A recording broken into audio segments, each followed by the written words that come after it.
À titre exceptionnel, le gouvernement proroge le mandat des conseillers communaux élus en novembre 2016. Cela en attendant l'adoption des nouveaux textes régissant les collectivités.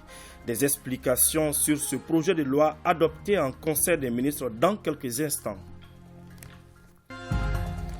La première promotion de l'école de guerre du Mali achève sa formation. Après une année académique, les 20 officiers reçoivent insignes et attestations. À suivre les temps forts de la cérémonie au cours de cette édition. Ravi de vous retrouver. Bonjour à tous et bienvenue dans ce 13h. Je vous l'annonçais dans les titres.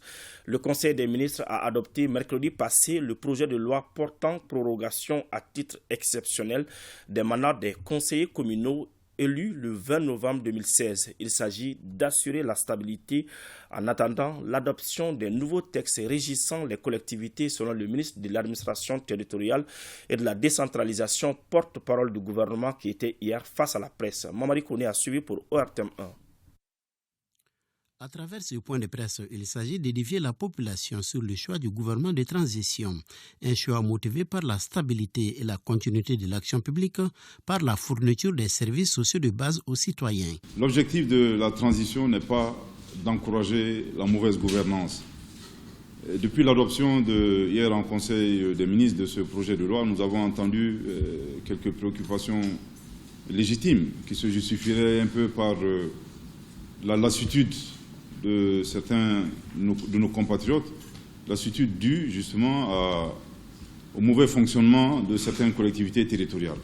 Au terme de la deuxième prorogation du mandat des conseils communaux qui arrive à son terme le 22 novembre prochain, le gouvernement avait trois options. La première possibilité, c'était de mettre en place des autorités intérimaires dans toutes les communes du Mali. En application du Code des collectivités en vigueur actuellement, le gouvernement ne peut que demander une prorogation 2 fois du mandat des conseils des collectivités territoriales. Ou la troisième possibilité, c'était d'adopter une loi pour proroger le mandat des conseils communaux à titre exceptionnel jusqu'à la mise en place de nouvelles autorités. Donc, le choix du gouvernement a porté sur cette troisième option. Nous avons actuellement plus de 11 000 conseillers des collectivités territoriales. Donc vous voyez un peu tout le danger et le risque lié à un remplacement systématique de ces 11 000 conseillers par des autorités intérimaires. S'il faut identifier les personnes capables d'être autorités intérimaires à la suite d'enquêtes de moralité, ensuite il faut les installer, un processus de nomination qui peut être long. Et vous le savez, nous sommes dans une transition, nous avons un chronogramme à respecter. En vue de permettre la mise en place des délégations spéciales, le gouvernement de transition entend relire le Code des collectivités. Nous allons soumettre à l'approbation de son Excellence le colonel Assimi Goïta, président de la transition chef de l'État, de remplacer le dispositif des autorités intérimaires par le dispositif antérieur que nous avons, c'est le dispositif des délégations spéciales. Mais là encore, notre but n'est pas de remplacer systématiquement les 11 000 conseillers par des délégations spéciales. L'objectif pour nous, c'est de remplacer systématiquement les collectivités territoriales qui ne fonctionneraient pas et de les remplacer par des délégations spéciales. En conclusion, dira le porte-parole du gouvernement, l'objectif des autorités de la transition n'est pas de donner un blanc-seing aux collectivités qui ne marchent pas. Les premiers 20 officiers stagiaires de l'école de guerre du Mali viennent de boucler leur formation après une année académique. Ils ont reçu pour cela des insignes et des attestations. La cérémonie était présidée par le ministre de la Défense et des anciens combattants. On en sait plus dans ce reportage signé Nyanya Alioune Traoré. C'était la première promotion de l'école de guerre du Mali. Forte de 20 officiers stagiaires, tous ont suivi avec assiduité et intérêt les 11 mois de formation, comme en atteste le directeur des études de l'école de guerre. Pendant l'année scolaire 2021-2022, les stagiaires se sont consacrés à l'étude sur l'emploi des instruments de puissance nationale. Le plan stratégique de l'EGM, aligné sur le plan de campagne, les politiques et les ressources, est conçu pour obtenir les synergies de l'ensemble du personnel, d'encadrement et des intervenants extérieurs autour de la vision du général commandant l'école. Les cadres militaires et civils forment l'ossature de l'encadrement et assure la coordination et le suivi des activités pédagogiques. Ces officiers supérieurs, qui constituent la première promotion de l'école de guerre du Mali, ont désormais la lourde responsabilité de renforcer l'autonomie sécuritaire du pays, comme l'a souhaité en son temps de création le chef suprême des armées, le colonel Assimi Goïta, président de la transition. Pour ce faire, la préparation opérationnelle de nos unités demeure une priorité, tout comme il est de première importance que nos armées disposent de cadres instruits et formés à hauteur de mission, capables à leur tour d'organiser l'instruction et l'entraînement de leurs troupes, mieux concevoir et conduire nos engagements opérationnels actuels et futurs pour la sécurité de nos populations, la protection de nos institutions et la stabilité de notre État. Le chef d'état-major général adjoint des armées, lui, a rappelé la nécessité de former nos hommes. Il s'est inspiré de l'adage de Martin Luther King qui met en exergue la complexité des enjeux mondiaux qui attendent nos futurs récipiendaires. Prenant des formes diverses, les guerres actuelles vont se propager. Nulle entité ne pourrait se targuer d'être à l'abri des mutations et manifestations du phénomène guerrier des temps modernes prenant des formes de plus en plus complexes. M'adressant à vous, lauréat de la première promotion de l'école de guerre du Mali, sachez que c'est une nouvelle porte qui s'ouvre dès à présent dans votre carrière et qui vous engage à de grandes responsabilités. La fierté se lisait sur le visage du ministre de la Défense, président de séance.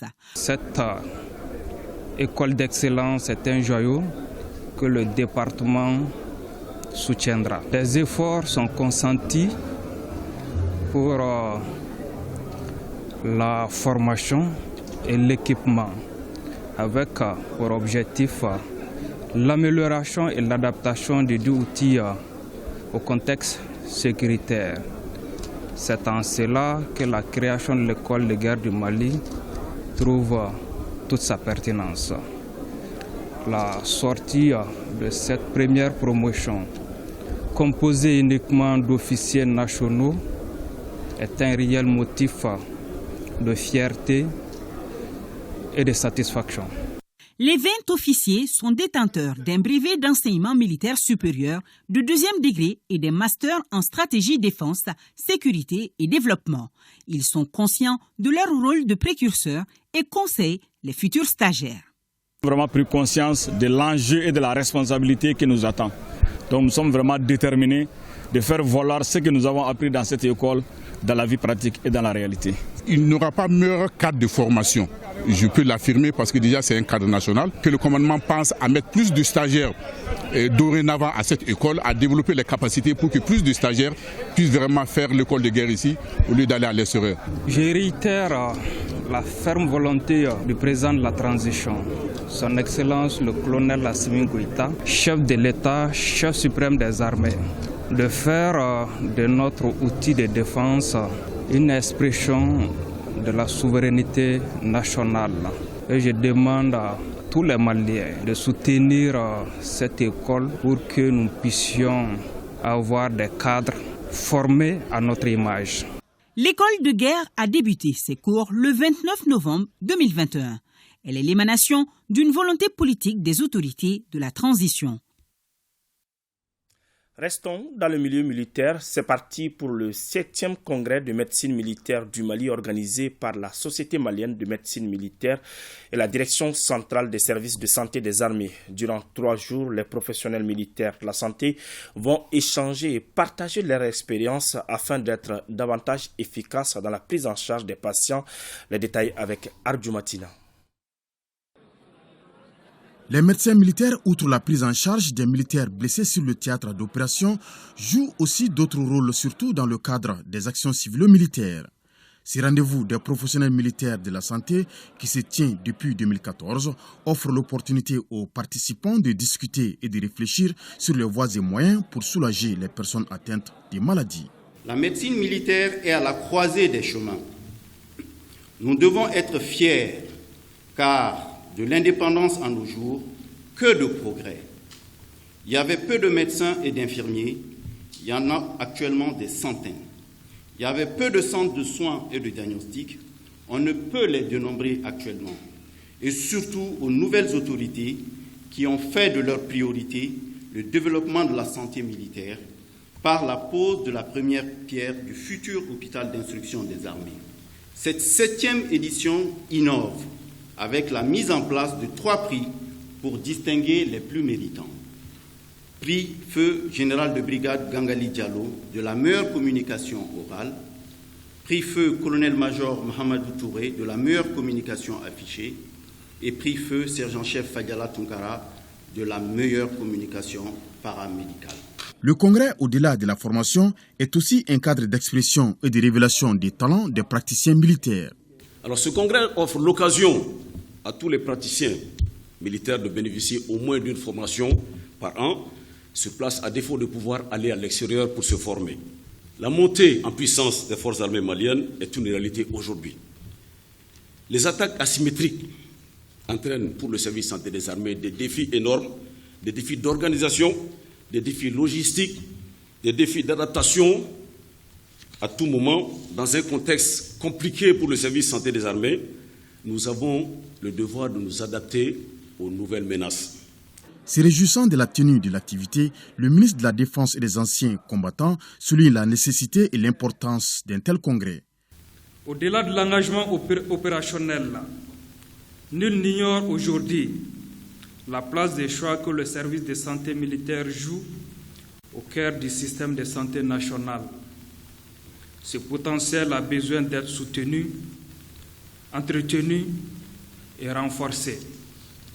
En effet, le renforcement de ce potentiel qui fait notre fierté passe nécessairement par la création et le maintien d'un environnement adéquat à travers des infrastructures adaptées.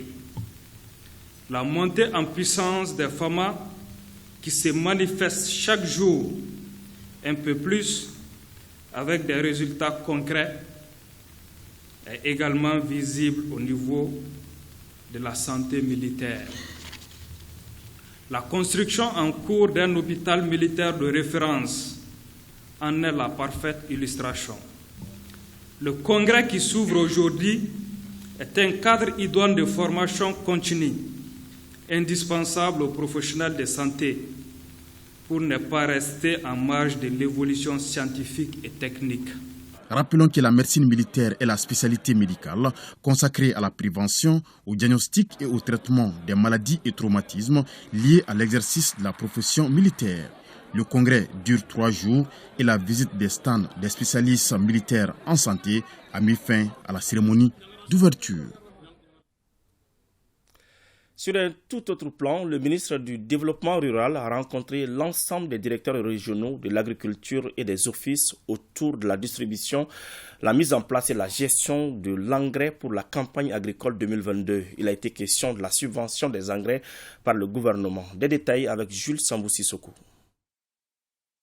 La question des intrants agricoles est un sujet sensible pour le gouvernement et l'ensemble des acteurs du monde rural dans la transparence absolue. Voilà qui justifie cette rencontre entre le ministre du Développement rural et les directeurs régionaux de l'agriculture et des offices sur la distribution et la mise en place de l'engrais pour la campagne agricole 2022. J'ai pris l'engagement devant les hautes autorités de mettre tout en œuvre pour la réussite de l'opération. Et je dis que si l'opération réussit, j'en suis responsable, et si l'opération ne réussit pas, j'en suis responsable. C'est dans ce cadre que j'ai voulu, dans le cadre de la transparence encore, pour consolider les chiffres, faire venir les directeurs régionaux, les directeurs des offices pour faire le point de la distribution de l'engrais subventionné autour de la campagne 2022. Et le président de la République a mis à la disposition du ministère du Développement rural à travers le ministère des Finances 17 milliards. Et sur ces 17 milliards, 60% devraient être utilisés pour pouvoir vraiment subventionner l'engrais organique et 40% pour subventionner l'engrais chimique. Cette décision a été prise compte tenu de la conjoncture nationale et de la conjoncture internationale. Cet exercice est très utile et opportun, selon le ministre du Développement rural, car il s'agit d'une preuve de transparence dans la mise en place et la gestion des intrants agricoles. Plus jamais, un fournisseur ne peut continuer à donner l'engrais dans le bassin où il donnait avant. On a fait des permutations. Ça permet de réduire les accointances entre les opérateurs économiques et les bénéficiaires de la subvention. Sur les 17 milliards que le gouvernement a donnés, plus de 10 milliards ont été consacrés à l'achat d'engrais organiques. Le taux de réalisation à la date du 12 aujourd'hui, le taux global est de 72% pour l'engrais organique. Les engrais minéraux, le taux de réalisation globale est de 83%. Sur les 17 milliards, plus de 13 milliards ont été utilisés en subvention. Il n'y aura aucun détournement de destination réelle. Au cours de cette rencontre, le ministre a salué et encouragé l'engagement des braves exploitants agricoles avec un encadrement de qualité pour les gros efforts accomplis et en cours cette saison agricole. Place maintenant à la chronique Un jour, une formule qui s'intéresse à deux notions très chères à l'islam, le bénéfice qu'il autorise et l'usure ou l'intérêt qu'il récuse. Pourtant, de nombreux fidèles confondent les deux concepts ou ferment allègrement les yeux sur les nuances pour ne pas en respecter l'usage. Des explications avec Ibrahima Keïta. Pour la plupart de nos concitoyens ou co-religionnaires, usure, prêt et bénéfice, c'est blanc bonnet blanc. Et pourtant, c'est plus compliqué que ça. Les bénéfices, ça c'est les profits réalisés d'une activité économique, alors que l'intérêt, c'est les profits réalisés d'un contrat de prêt. L'usure, en arabe, c'est le riba. Le riba, c'est quoi encore? Ça, c'est l'intérêt usuraire. L'argent qu'on gagne sur le capital. De façon classique, il y a différence entre intérêt et usure. Il y a intérêt quand le profit est moins élevé et usure quand il s'avère trop élevé. Mais en islam, usure, c'est toute augmentation, tout prélèvement sur le prêt, peu importe le pourcentage, 1, 2, 6 ou 99%. En français facile, le bénéfice, c'est le profit réalisé d'une activité économique, alors que l'intérêt, plutôt le profit réalisé d'un contrat de prêt. L'islam accepte le commerce, parce qu'Allah a rendu licite le commerce.